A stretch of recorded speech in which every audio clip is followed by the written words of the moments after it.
Sí. Dios bendiga al pueblo santo. Qué bueno y qué hermoso es haber recibido. Yo le doy la gloria a Dios, porque Él nos ha dado esta oportunidad para aprender, para crecer en su palabra, para que nosotros podamos también enseñar a aquellos que vengan. Por eso yo le doy la gloria a Dios, porque Él nos ha escogido, hermano.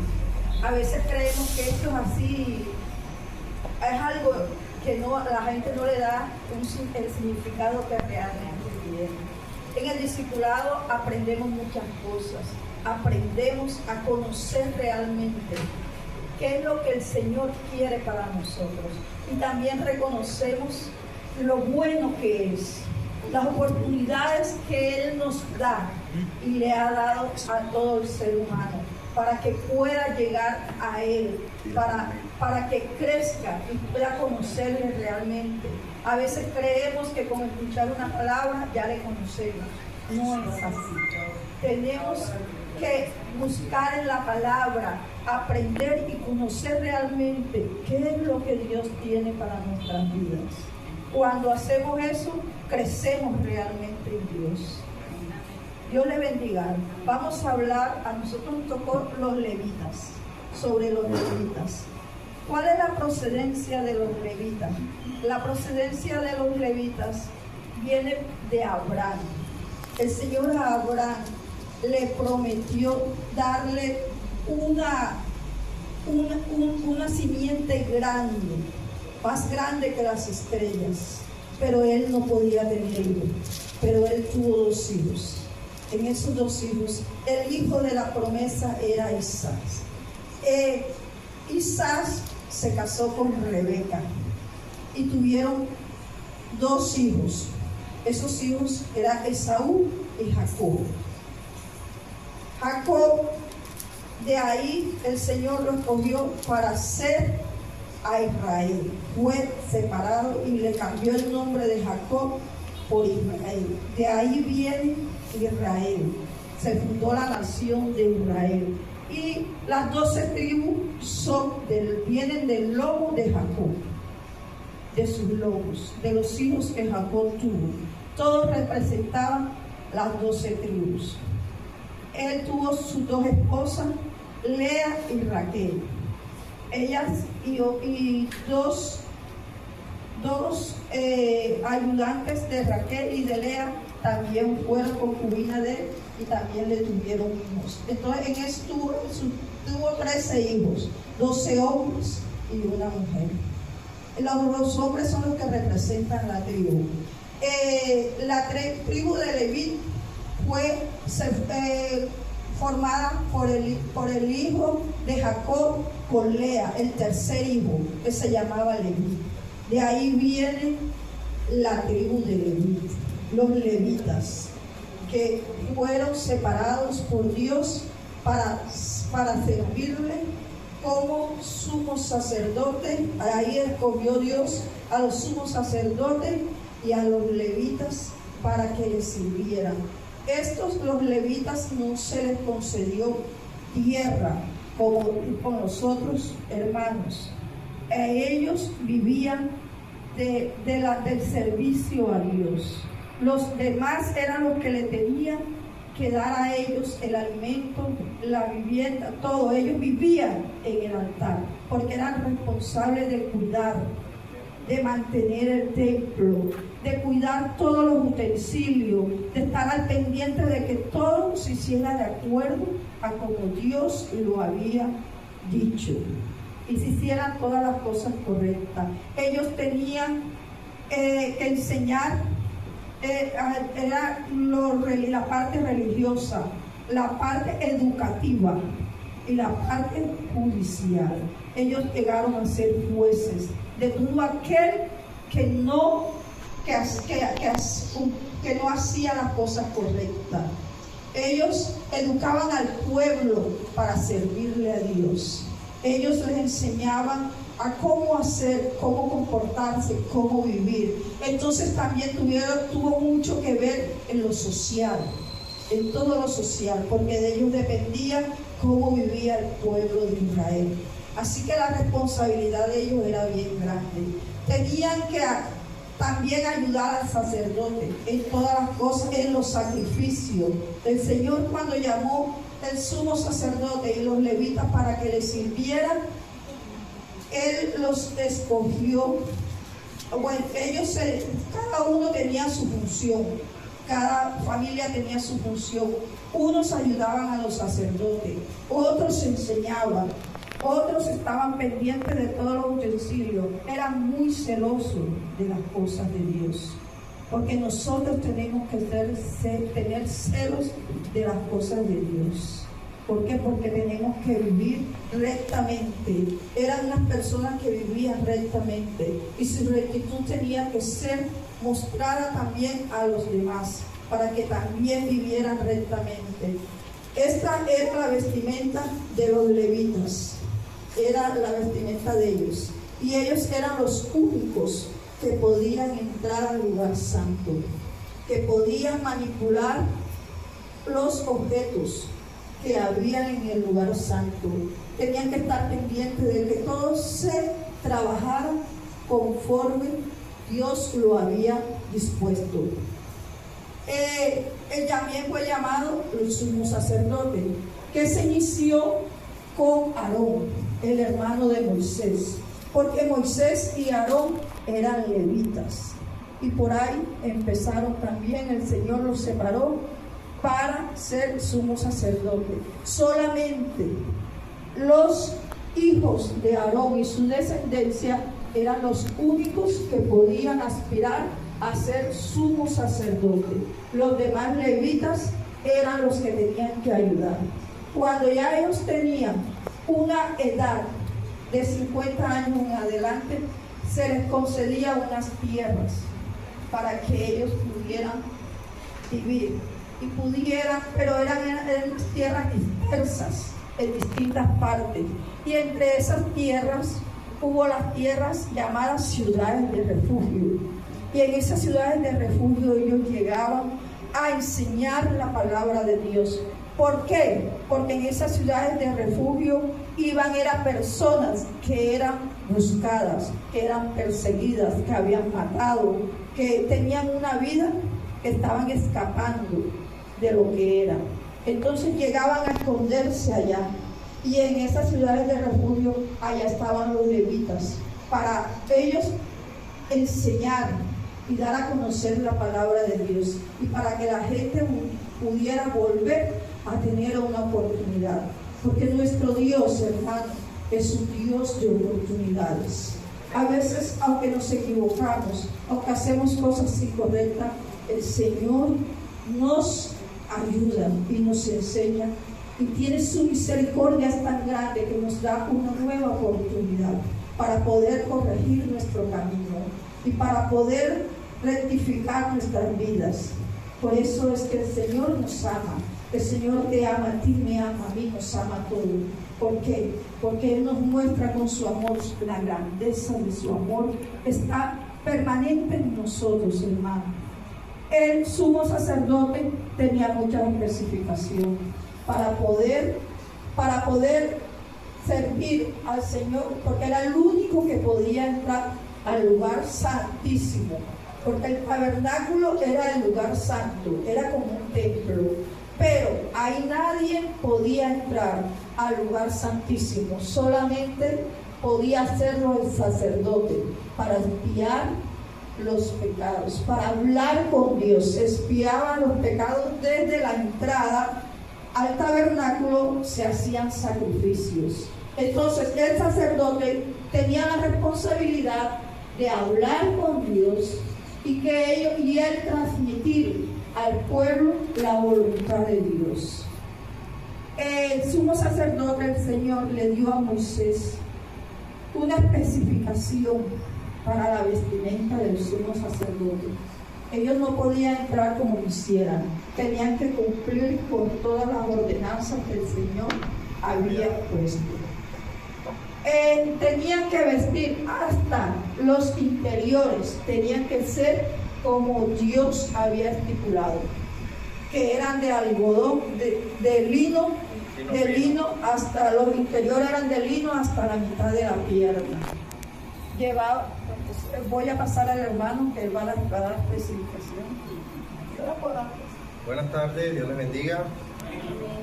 Bueno, para complementar la información de la hermana Rocío, el sacerdote, o en hebreo escrito como Cohen, significa ministro. El ministro tenía ciertas funciones específicas y una de las primeras era ser un intermediario o un intercesor entre el pueblo y Jehová de los ejércitos. El primer ministro, el primer sacerdote escogido por Dios, como lo dijo mi compañera Rocío, fue Aarón.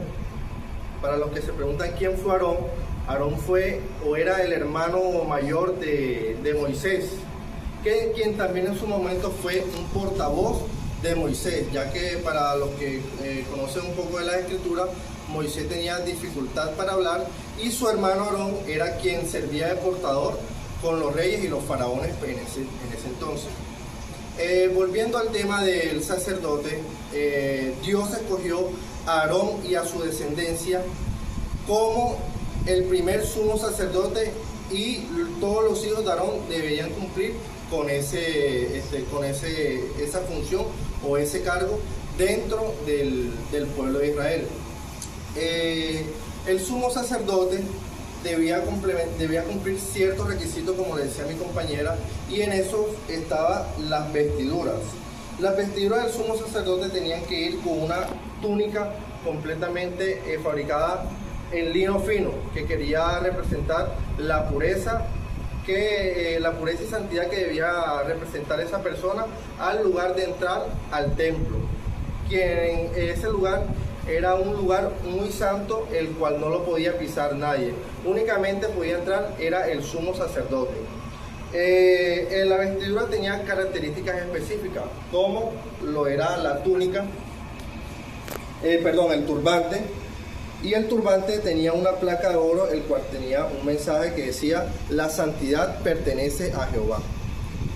Adicional a esto, también tenía un pectoral llamado pectoral del juicio. El pectoral del juicio estaba constituido por 12 piedras preciosas. Cada piedra preciosa representaba una de las 12 tribus de Israel. Como lo podrán ver aquí gráficamente o visualmente,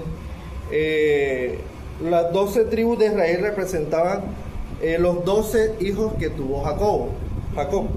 Uno fue Rubén, Simeón, Leví, Judá, Dan, Neftalí, Gad, Aser, Isaacar, Salomón, José y Benjamín. Esta tribu que ven aquí, Leví, fue la que Dios escogió y la apartó de todas estas. ¿Y para qué la apartó? Únicamente se iban a dedicar a la parte espiritual y a la parte religiosa. De ahí fue donde Dios escogió y sacó al primer sumo sacerdote, que fue Aarón, que fue el primero. Ahora, ¿qué función cumplía el sacerdote, el sumo sacerdote? Como lo dijo mi compañera, una vez al año el sumo sacerdote, ellos hacían una expiación de todos los pecados y ofrecían en el templo de Jehová un sacrificio. Eso lo hacían una vez al año. ¿Y qué sacrificaban? Preguntaban ustedes, se preguntarán. En este caso sacrificaban un cordero. El sumo sacerdote tenía la obligación de entrar a ese templo y debía entrar de manera santa. Tenía que ser una persona libre de pecado, porque de lo contrario podía morir dentro del templo si esa persona, ese no estaba en las condiciones y en la santidad que requería Jehová. Algo que a mí me llamó bastante la atención, en la parte de abajo, la túnica llevaba unos cascabeles y unas granadas, y tenían una función específica. ¿Cuál era la función de estos cascabeles? Cuando el sumo sacerdote entraba dentro del templo, como más nadie podía entrar, ni siquiera la tribu de los levitas, el pueblo escogido por Dios, ellos, ¿cómo sabían que el sumo sacerdote lograba acercarse al lugar santísimo? El sonido que titilaba las campanitas. Ya ellos sabían que el sumo sacerdote iba ingresando y lograba llegar hasta el lugar santísimo y poder hacer el sacrificio y llegar hasta allá. Hubieron 2 hijos de Jacob, los cuales ellos ingresaron al lugar santo y murieron. ¿Por qué murieron? De Aarón, perdón. Estos 2 hijos de Aarón, ¿por qué murieron? Porque ellos hicieron fuego, utilizaron un fuego extraño, ya, algo que Jehová no les había pedido dentro del lugar. Entonces, ¿qué pasa, hermanos? Que cuando el sumo sacerdote entraba, el sonido de los cascabeles era lo que les permitía a ellos saber que estaba vivo la persona allá adentro. De lo contrario, la única forma de ellos saberlo, ellos darse cuenta de que la persona había fallecido, era que no escuchaban el sonido de la campana y a ellos les tocaba alar. El sumo sacerdote iba amarrado también a una pita. Al ellos no sentir el sonido de los cascabeles, ellos daban por sentado de que el sacerdote había muerto, y la única forma de poder sacar el cuerpo y retirar las vestiduras era por medio de la pita, y le tocaba alarlo hasta sacar el cuerpo. Entonces, eso es un poquito de... aquí también tenemos las hombreras.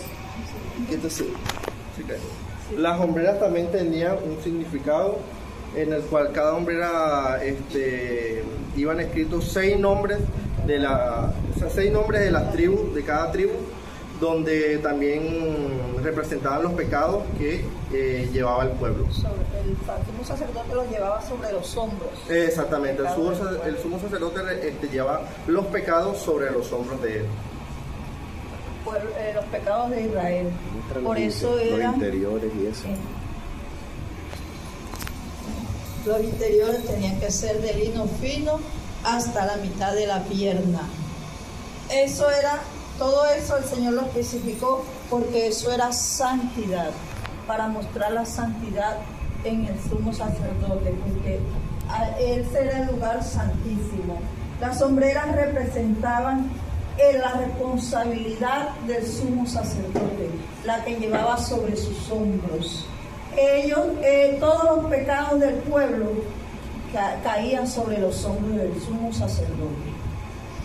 Y entonces el pectoral eran las 12 tribus, porque era la nación de Dios, escogida por Dios y para Dios. Representaba todas las tribus de Israel, porque desde cuando el Señor escogió, se le cambió el nombre a Jacob, hizo una nación de él, y así fue que empezó la nación de Israel, hermano, la que hoy día conocemos como Israel. Alrededor de ella están todas las tribus que cada quien escogió su pedazo de tierra. Ellos fueron esparcidos y están esparcidos en el mundo, pero ellos van a ser llamados para todos reunirse nuevamente, porque el Señor va a venir por su pueblo. Él es Israel, es el pueblo de Dios. Por eso fue que Él lo apartó, hermano. Hay muchos que están en todo alrededor del mundo, pero van a ser llamados. Muchas tribus ya han vuelto a Israel, y todos van a ser llamados para cuando el Señor venga por su pueblo, Él lleve a su pueblo con Él también. Una pregunta. Cuando el sacerdote y el sumo sacerdote cumplían con su deber de entrar cada año al lugar santísimo, y el sacerdote que se quedaba acá afuera, cuando ya cumplían ese acto de entrar allá, ¿se quedaba dentro del tabernáculo o afuera? El sacerdote. El sumo sacerdote se quedaba En lugar santo. en el lugar santo, porque es que la tribu de Leví, ellos tenían que vivir en el lugar santo. Ellos no podían estar afuera. Por eso fue que no se les dio tierra, porque ellos tenían que dedicar su vida al servicio de Dios, y tenían que vivir purificados y sirviéndole como en sirviéndole en todo, para que todo el pueblo conociese quién era Dios y poder vivir en la misma santidad. Dios les bendiga, hermano. Yo quería concluir. Bueno, esto fue una parte que Dios me mostró. En el Antiguo Testamento, solo una persona, que era el sumo sacerdote, era quien podía acercarse a la presencia de Dios.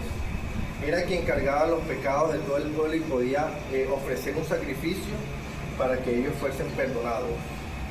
En el Nuevo Testamento, el Nuevo Pacto, Jesús viene a nosotros como el sumo sacerdote, y Él es quien se ofrece a sí mismo como sacrificio para que ya nosotros no tengamos ningún intermediario para acercarnos a la presencia de Dios. Es por eso que nosotros le debemos todo a nuestro Señor Jesucristo, ya que gracias a Él nosotros podemos tener esa presencia directa y podemos acercarnos por medio de su sacrificio y por medio de todo lo que hizo por nosotros. Muchas gracias. Amén.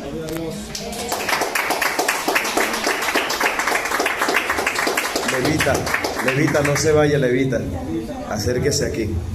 Ahora yo hago un par de preguntas. Los sacerdotes tenían familia, se podían casar, y dónde vivían esa familia, si era posible que se podía casar mientras que ellos estaban en el oficio. Yo realmente no, pero supongo de que ellos ahí mismo tenían que vivir con su familia. Ellos se les daba todo lo que ellos necesitaban. Yo me imagino que ellos podrían salir ahí porque ellos tenían que enseñar, tenían que educar al pueblo, ellos tenían relación con el pueblo. Lo que pasa es que su tiempo era solo dedicado para las cosas de Dios, para el servicio de Dios. ¿Un levita se podía casar con alguien de la tribu de Judá? No, porque la descendencia tenía que permanecer solamente los levitas. Todos los levitas. Y si él como levita quería entrar al lugar santo, él podía entrar, ya que pertenecía a la tribu. No podía entrar. Es más, era tanto el celo de Dios por la santidad que ni los mismos levitas podían tocar los utensilios. Muchas veces eran limpios y sí, pero a veces no podían estarlo a veces con las mismas manos, sino que lo ponían con algo para ellos poder depositarlo. Los levitas también cumplían la misión de cargar el atrio y llevarlo a las diversas, cuando se cambiaban de un lugar para otro. Nadie más lo podía hacer, solo ellos podían. También ahí se encargaban de las alabanzas, de todo lo que era referente a las cosas de Dios. Solamente los levitas tenían ese derecho. Y también enseñaban, los levitas estaban por todas las tribus. Y eran jueces, eran administradores de todas las cosas de Dios también. ¿Alguien tiene una pregunta para los hermanos? Yo voy a preguntar. El sumo sacerdote, ¿qué función hacía cuando tomaba el cordero? ¿A quién miraba el Señor? En el momento cuando se expiaban los pecados del pueblo de Israel.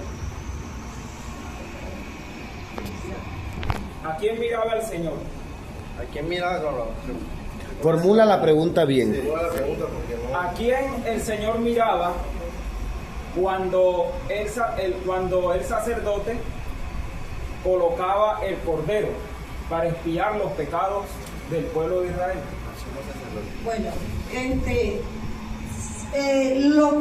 lo que el Señor estaba representando como tal eran sombras de lo que venía para el pueblo, que era Cristo que venía representando ese cordero, el Cordero Santo. Entonces, por medio de ese sacrificio, el Señor les estaba enseñando, o estaba mostrando que venía un cordero inmatable y venía para salvar al pueblo. En esos momentos ese cordero era para expiar los pecados del pueblo, pero le estaba dando la enseñanza de que venía el cordero inmolado. Entonces, ¿alguna otra pregunta? Bueno, vamos a regalarle un aplauso al grupo.